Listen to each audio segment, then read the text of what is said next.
Welcome students, we'll be starting with the chapter 2 inverse trigonometric functions, and in this chapter we'll be dealing with to find the inverse of various trigonometric functions and their properties, right? So here we start.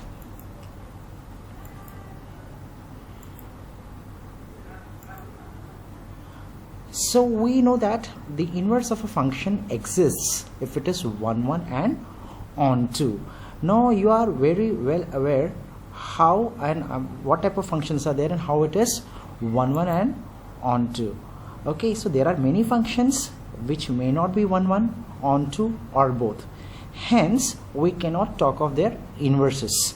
So in class 11th already you studied about the trigonometric functions which are not 1 1. Generally trigonometric functions are not 1 1. When I say not 1 1 means what, like here don't be under the impression that if sine 30, the value of sine 30 is only half, right? So if I add 360 to it, say I can say sine 390 is also half. So for the same input you can have, like for the different inputs you can have the same answers. For different inputs you can have the same answers. So hence the function doesn't become 1 1 and hence it doesn't become onto also. So here, in order to make the functions 1 1 and onto, because unless and until a function is made 1 1 and onto, you cannot find the inverse of it. So we will restrict certain domains and ranges of trigonometric function, and after we restrict the domains and ranges we can ensure the existence of the inverse, right? And we can observe the behavior also through the graphical representations. So we will also discuss some elementary properties, right? So but in order to understand whether a function is 1 1 and onto or not, let us take a very simple example, right? Say consider a set of integers, right? It is associated with another set by a function f equal to x square, right? So here I have taken a set of integers and which is associated with another set, right, with the function f of x equal to x square. So I am taking the function from z, that is integers, to whole number. Now why that so? Because whatever integers you are going to put, the square will become the positive, or minimum it can take the value as 0. So here I am taking 1, 2, minus 1, minus 2 and 0. So these are the set of integers I have taken few to explain you whether the function is 1 1 and onto or not, right? And I am associating this set to another set by the function f equal to x square, or f of x equal to x square, right? So the square of 1, definitely 1, right? So these are the things that I have taken. So the square of 1 is 1. The moment I take x equal to 1, x square is 1. The square of minus 1 is also 1. Clear? So here from the set of integers 1 and minus 1, that means these are the different elements taken from the first set of integers, but they have the same unique image as 1. Means the image of 1 is also 1 and the image of minus 1 is also 1. Same with 2. 2 square is 4, minus 2 square is also 4, right? And obviously 0 square is 0. So what does that mean? This means that the function is not 1 1, right, and not onto. Why? Because the image of 1 is 1 and minus 1 is also 1. The image of 2 is 4. The image of minus 2 is also 4. So the pre-image of 1, you got two pre-images, 1 and minus 1. So the function back, it is not onto. So this function is neither 1 1 nor onto, right? So in order to make 1 1 and onto, let us take another example where I am going to change the domain with the same example. So if I take the set of whole numbers, right, whole numbers, so obviously earlier it was integers, so here I'm taking 1 2 3 0 1 2 3 whatever. The moment I put using this formula, so 1 square is 1, 2 square is 4, 3 square is 9, and 0 square is 0. That means every element in this domain, right, has a unique image in the range, right, from W to W. So I can say that the function is both 1 1 and onto, right? So that says that f of 0 is 0, means if I take the value of x equal to 0 here, 0 square is 0, right, and this is nothing but your y, which is nothing but the image formed as a result of the domain elements which is associated using this formula. F of 1 will be 1 square, which is 1. F of 2 square is 4, that is f of 2 is 4. F of 3 is equal to 3 square, which is 9. Means for every element there is a unique image in the codomain.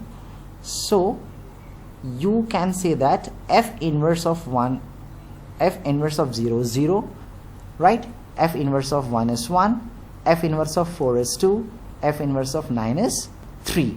That means the moment the function is 1 1 and onto, automatically inverse exists, right? So as I told you, we are dealing with the inverse trigonometric function. So trigonometric functions are not 1 1 and onto. The reason behind, I told you, each trigonometric function have they repeat themselves after a certain interval, so definitely they are not 1 1 and onto. So here we have to restrict the domain and the particular range so that the function becomes 1 1 and onto, and we can work on it by discussing more properties. So in class 11th already you have studied about the domain and range of various trigonometric function. So let us take a quick recap of that. If you talk about the sine function, the domain is the real numbers, set of real numbers, and whatever input you give, right, the minimum value will be -1 and the maximum value will be 1. That means it is in the closed interval -1 1. Similarly for cos function, the domain is set of real numbers and the range is -1 1. Tangent function, you know that tangent is nothing but defined by the sin x by cos x, but as cos x, that means it should not be odd integral multiple of pi by 2, it should not be.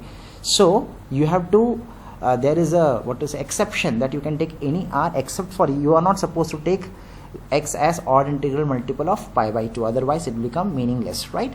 And if you restrict this, so definitely your range will be set of real numbers. Same thing with cotangent function.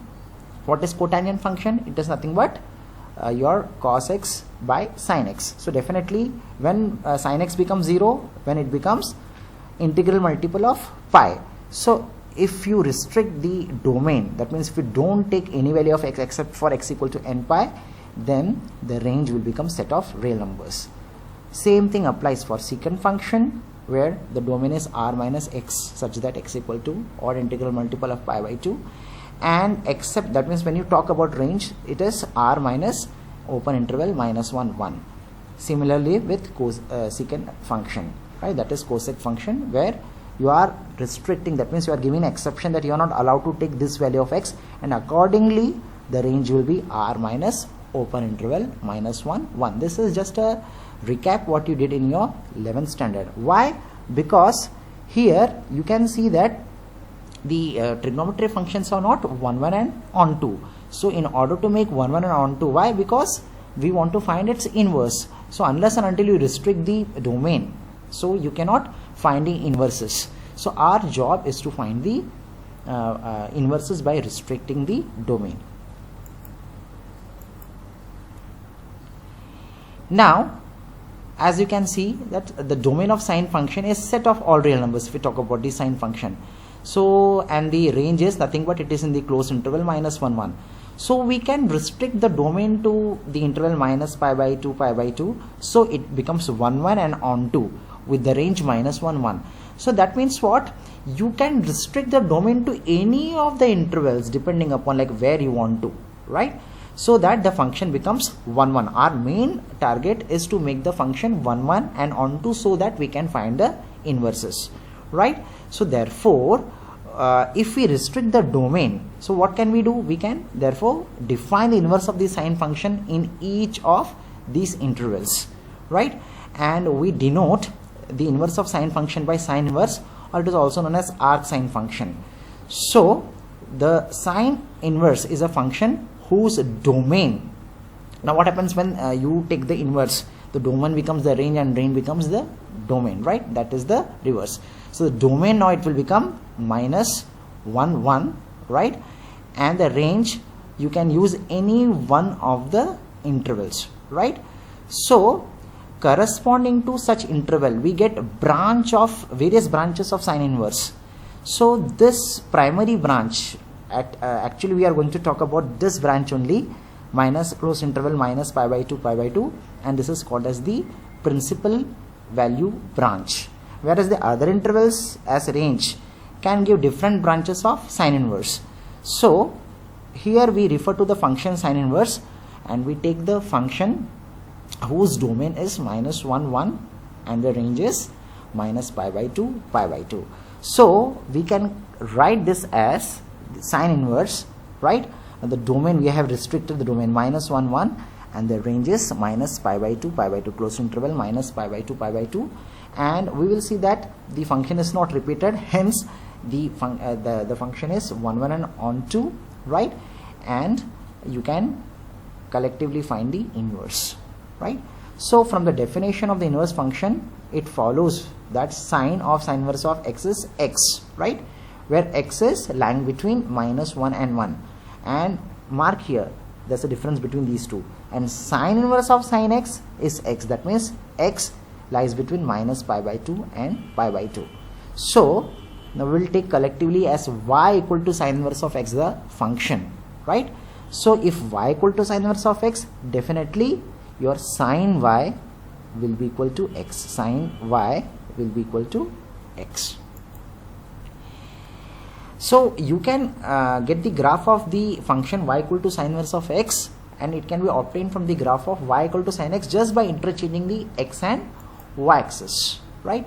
So if we have a closer look at the graph of sine y equal to sine x, which you did in your 11th standard, can you see that you get a continuous smooth curve, and with the intervals of pi you can see that, okay, at the integral multiples of pi, right, it becomes 0, it touches the x axis.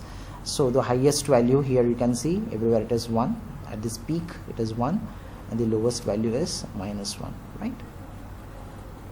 So if I interchange the axis, this is how the graph of y equal to sine inverse of x looks, right? Now as you can all see here it is minus pi by 2 to minus 3 pi by 2. I can take one particular sort of range. I can take minus 3 pi by 2, right, to minus pi by 2. Can you see this darker portion? And that is what we are going to take generally. That is the principal branch value, minus pi by 2 to pi by 2. That is what we are going to speak about henceforth. You can have various branches, okay?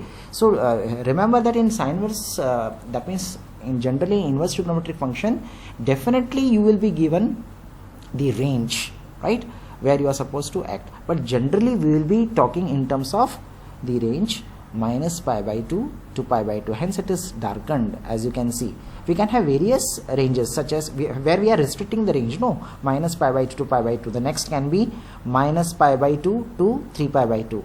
Next can be 3 pi by 2 to 5 pi by 2, and the list is endless. But here we will be talking only in terms of minus pi by 2 to pi by 2. At this place, that means minus 1 to 1 will be your domain, and the corresponding range will be minus pi by 2, right? Here you can see that the graph of y equal to sin x, this is the graph of sin x, as you can all see, and this is the graph of sin inverse of x. They are the mirror images of each other, separated by the mirror by the line y equal to x.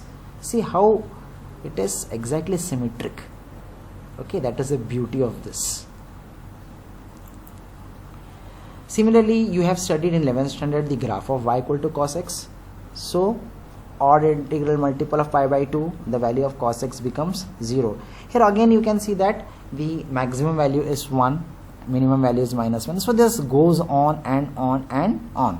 So again, in order to make the function of cos x as 1, 1 and on to, we have to restrict the domain. So as you can all see, here the domain is obviously -1 and 1 after reversing it, and range can be set anywhere, like -2 pi to -pi, right?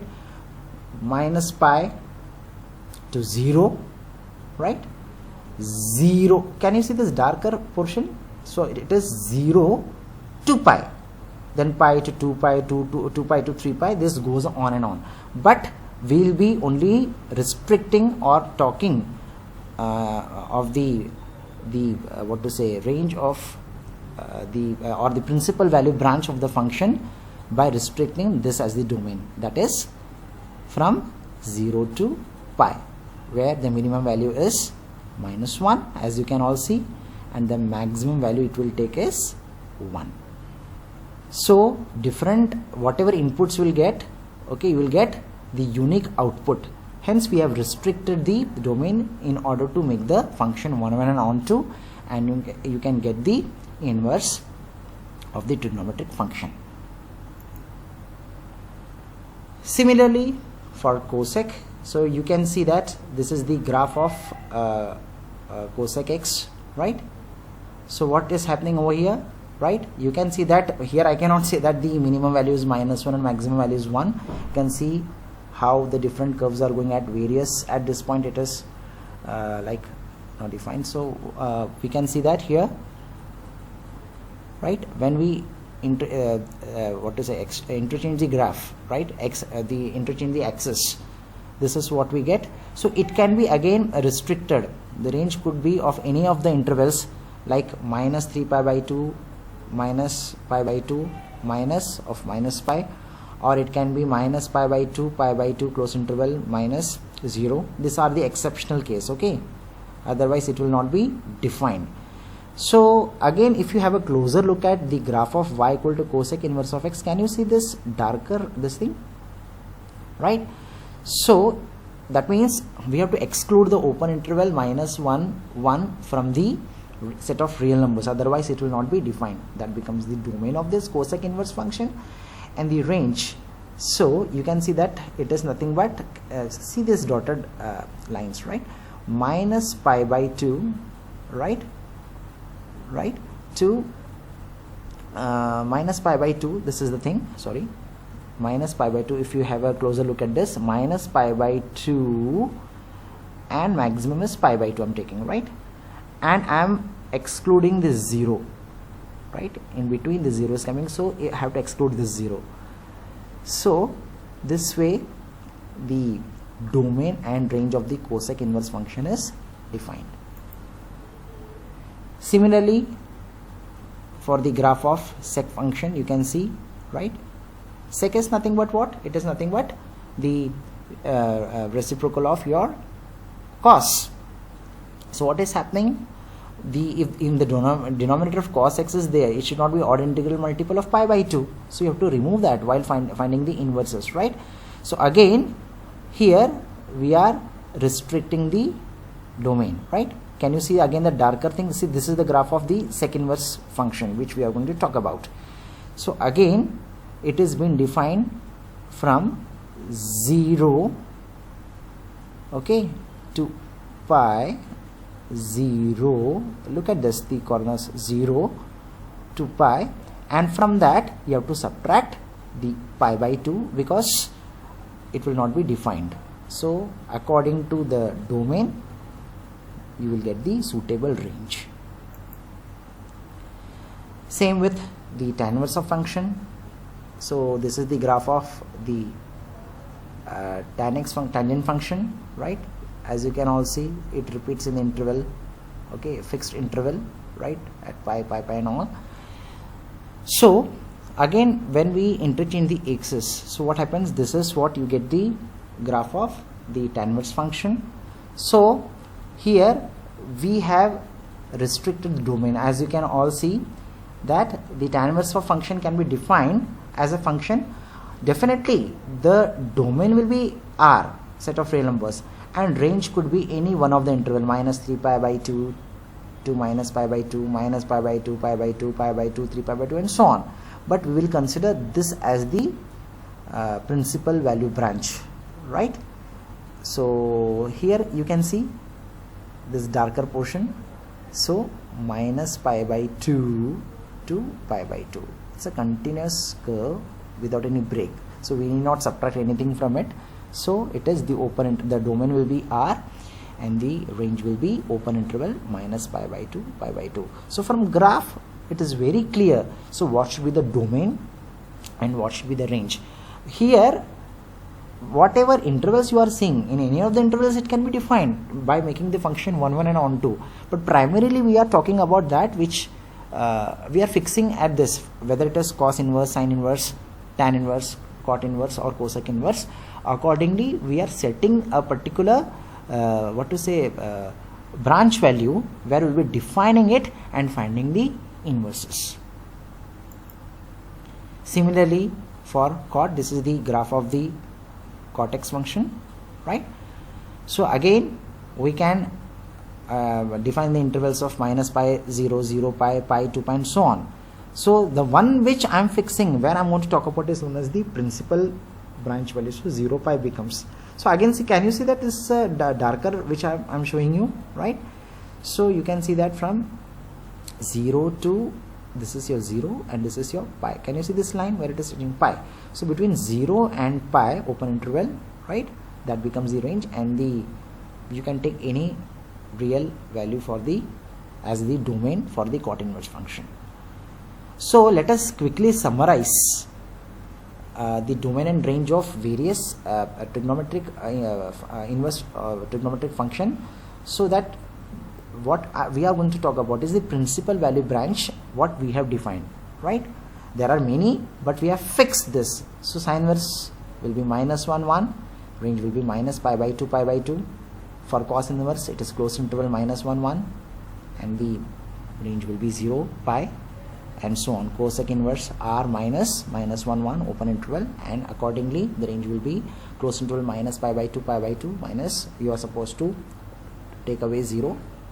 Similarly for sec inverse, R minus, open interval minus 1 1, closed interval 0 pi minus, except for pi by 2. Tan inverse, all set of real numbers, range will be open interval minus pi by 2, pi by 2, and for cot inverse it will be real numbers with the interval 0 and pi. So you are supposed to remember this, the domain and ranges of the various trigonometric functions, right? In order to find the, we will be defining the properties with respect to this principal branches only. So there are certain notes that you need to remember, that your sin inverse of x should not be confused with sin x inverse, like the normal algebra what we do. So you cannot write sin inverse of x as 1 by sin x. The meaning will change. What is 1 by sin x? It is nothing but cosec x, right? So both will have a different meaning, so don't get confused, right? Whenever no branch of inverse trigonometric function is mentioned, we mean the principal value branch of that function.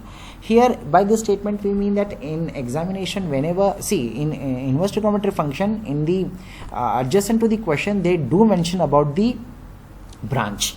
In case no branch is mentioned, so you have to take the principal value branch only of that particular function. Normally in the examination it is given. The value of inverse trigonometric function which lies in the range of principal branch is called as the principal value of that inverse trigonometric function, right? So the thing is that we have to see that whether the value lies in that interval or not. If it is not lying in that interval, you have to make it to lie in that interval, which we will see in the next segment by taking few examples, right? What here I mean is, like, you know that sine pi by 6, sine 30 is half. That means sine inverse of half is your 30 degree, right?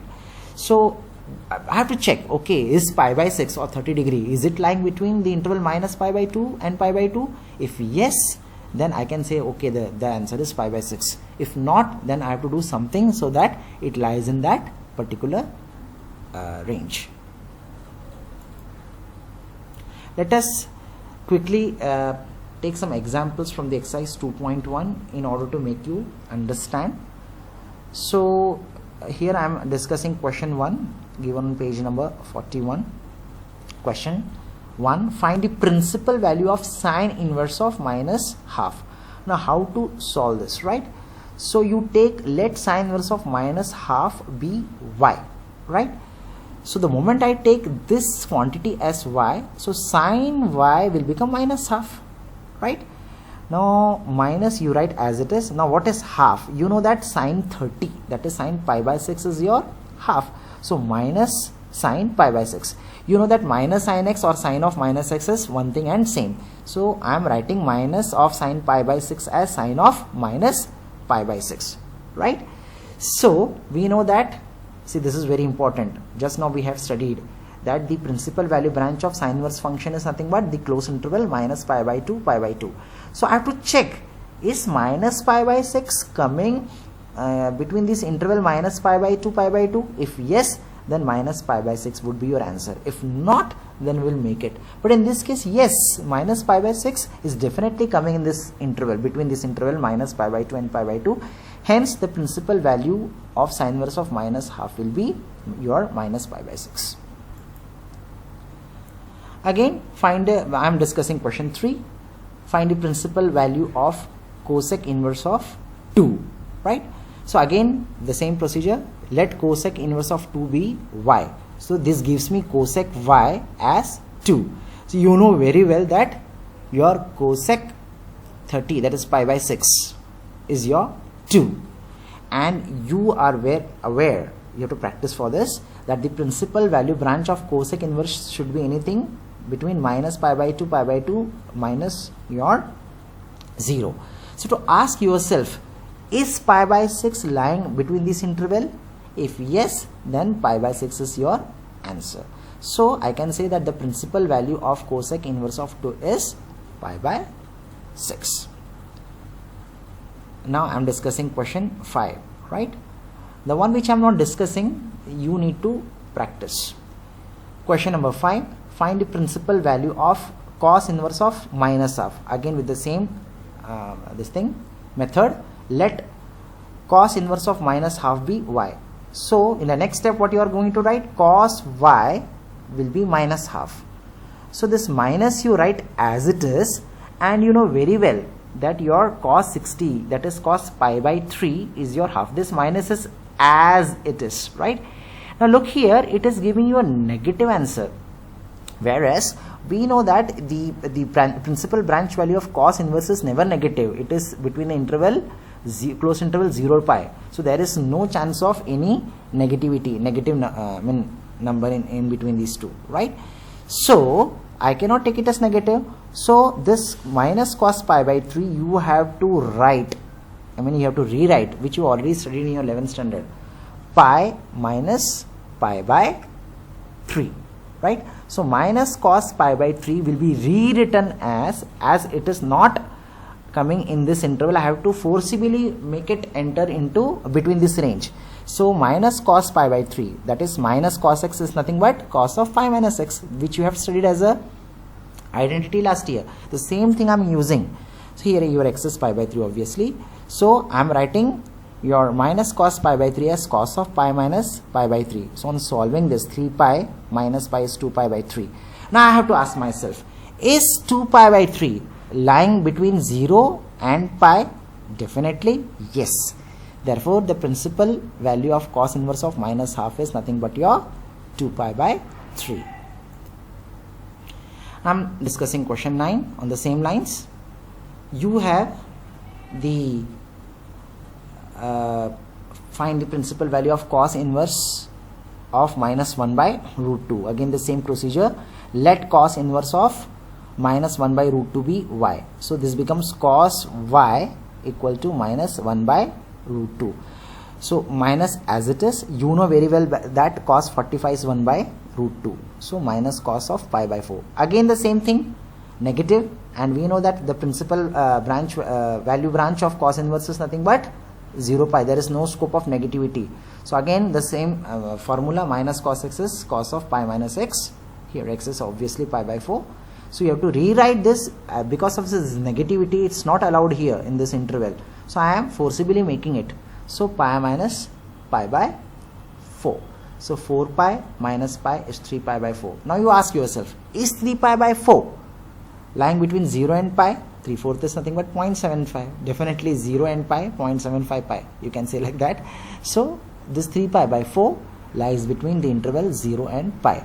And that's how I can say that the principal value of cos inverse of minus 1 by root 2 is nothing but 3 pi by 4.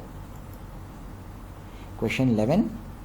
Here you are supposed to find the value of tan inverse of 1, cos inverse of minus half plus sin inverse of minus half. So you can do this step by step. So I'm taking, let tan inverse of 1 be your x. So the moment I take this, becomes tan x equal to 1. You know very well that 1 is nothing but tan 45, that is tan pi by 4, right? So your tan inverse of 1 is pi by 4. It's very clear, right? So the value of tan inverse of 1 is nothing but pi by 4. Let us move next to the next segment, that is cos inverse of minus half. So again you do that. Let cos inverse of minus half be y. So cos y becomes minus half, negative. So you know that half is nothing but, it is nothing but cos 60, cos pi by 3. Again you know the interval that 0 pi it is positive, and whereas you are getting negative, this is the third time we are doing. So rewrite that minus cos pi by 3 as cos of pi minus pi by 3. So on taking the LCM you get 2 pi by 3. Ask yourself, is 2 pi by 3 coming in the range of 0 to pi? Yes. So you can see that the answer to the value of cos inverse of minus half will be nothing but your 2 pi by 3. Lastly you are left with sin inverse of minus half. You can take that as z, right? So sin z becomes minus half. So minus half is nothing but sin 30, that is pi by 6. So you can minus sin x is sin of minus x. So is minus pi by 6 lying in the interval minus pi by 2, pi by 2? The answer is yes, because it is included. So you have got different values, pi by 4, 2 pi by 3 and minus pi by 6. So replace these values by the question, whatever it was, tan inverse of minus 1. In place of tan inverse of minus 1 you can say pi by 4. In place of cos inverse of minus half you can say 2 pi by 3. In place of sin inverse of minus half you can say minus pi by 6. On taking the LCM you will get the answer as 9 pi by 12, which can be further cut 3 pi by 4. So this way we have finished with the first exercise. I hope the things are clear, right? Now the thing is that you have to practice on these type of sums, and it will be very clear, and it will, believe me, it will be very, you can say, you will enjoy in finding the principal branch value branch of the function, of the inverse trigonometric function, right? And in case of any difficulty you can always approach me. Have a good day.